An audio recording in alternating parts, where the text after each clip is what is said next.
Hello, welcome to Cat's Love, and welcome to the second Purranormal Investigation of 2024. Today we're talking about some possible locations where you could find a ghost cat. We've been talking about ghost cats for a good while now, from the 3 episodes last year where I talked about if cats can see ghosts or not, to the episode last week and this one now. We've learned quite a lot about ghost cats and what they do. But today I'm going to give you a full rundown list of some locations where you could possibly find a ghost cat. Starting off with a lighthouse.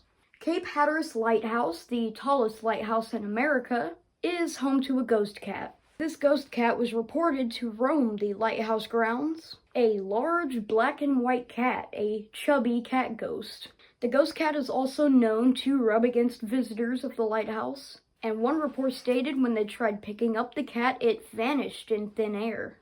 Apparently, the cat has been living there for decades. Alright, let's move on to our next location, the Morton Hotel. Located in Grand Rapids, Michigan, right smack dab in the center of the city, is a pretty big and well-known hotel in the area. The story is dark. It is said that a guy threw his girlfriend's cat out of the window, and the cat sadly died. It isn't known for sure why the boyfriend did it. There is a theory that the boyfriend might have been under darker influences when that happened, but the ghost cat is known to haunt the halls of the hotel, and is said to visit the people that are staying. The next location is the Ohio State Reformatory, which is an institution for youthful offenders of the law. Located in Mansfield, Ohio. Basically, it's the location where Shawshank Redemption was filmed at. It is speculated that a warden of the institution had possibly owned a cat. In fact, a previous inmate had told the new owners that the institution sometimes had cats sneak onto the premises in the cell blocks, and the inmates would call them ghost cats, as they weren't really easy to catch and they were known to be feral. So there may not be an actual ghost cat there, it may just be what the inmates called the usual feral cats, and it got misinterpreted that there was an actual haunting of a ghost cat at the location. The next location is at a college. Many things will come to mind when we're mentioning college. One of the last things that you would think about is a paranormal experience. But one college in Tennessee is somewhat known for its ghost cat.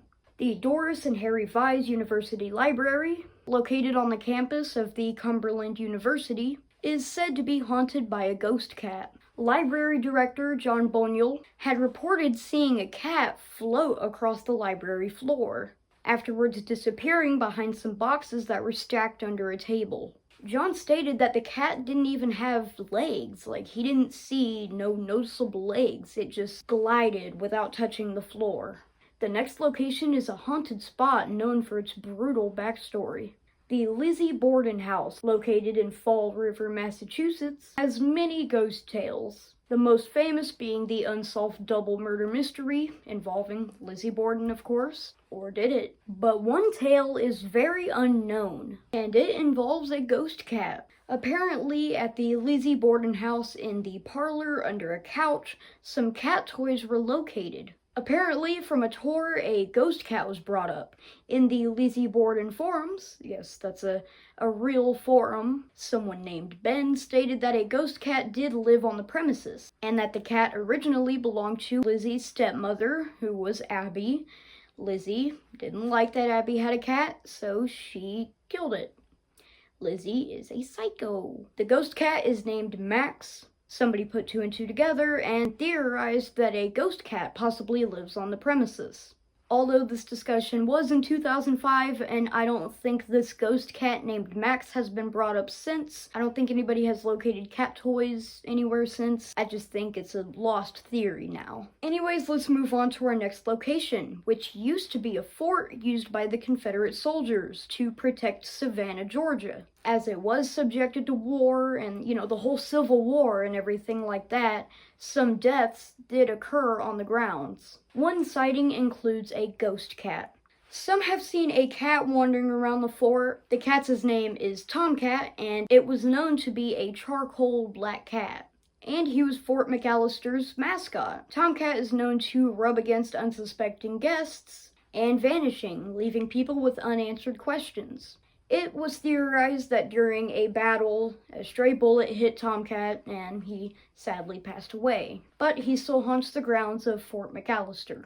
The next location is the Cosmopolitan Hotel, located in San Diego. There are many reports of a ghost cat roaming the halls and, just minding its own business. It has no intent on messing around with the guests or anything like that, although it is said that the ghost cat is playful. The next location is one where I really want to go to. You may have heard here recently about Cerro Gordo. I mentioned it in my last investigation, and let's go ahead and just mention it again, as it is a place where you could possibly find a ghost cat. I talked all about, the stories and everything in the last investigation, so I'll just give you a quick rundown. A ghost cat possibly haunts the bunkhouses of Cerro Gordo, and it was also possibly caught on camera. To learn more on everything like that, watch my last investigation. It's, just a worthy location to put on this list. The last and craziest location, in my opinion, is the White House. Yes, the White House, the very famous building where the US president lives in. And if you don't know, the White House is said to be haunted. From reports of Abraham Lincoln's spirit to Thomas Jefferson, the White House seems to have it all, especially a ghost cat. The ghostly apparition of the cat is named the Demon Cat. How menacing. But with all the presidential pets that have lived in the White House, I would not be surprised if there was even a ghost zebra. Theodore Roosevelt just couldn't help himself when it came to presidential pets. Like a bear, a hyena, a lion, what? Anyways, stay tuned for October 12th because I'll be talking more on this demon cat that lives in the White House. Anyways, thanks for tuning into this investigation. This has been Cat's Love. I'll see you in the next investigation. Now, was that my ghost cat or my ghost pet crocodile?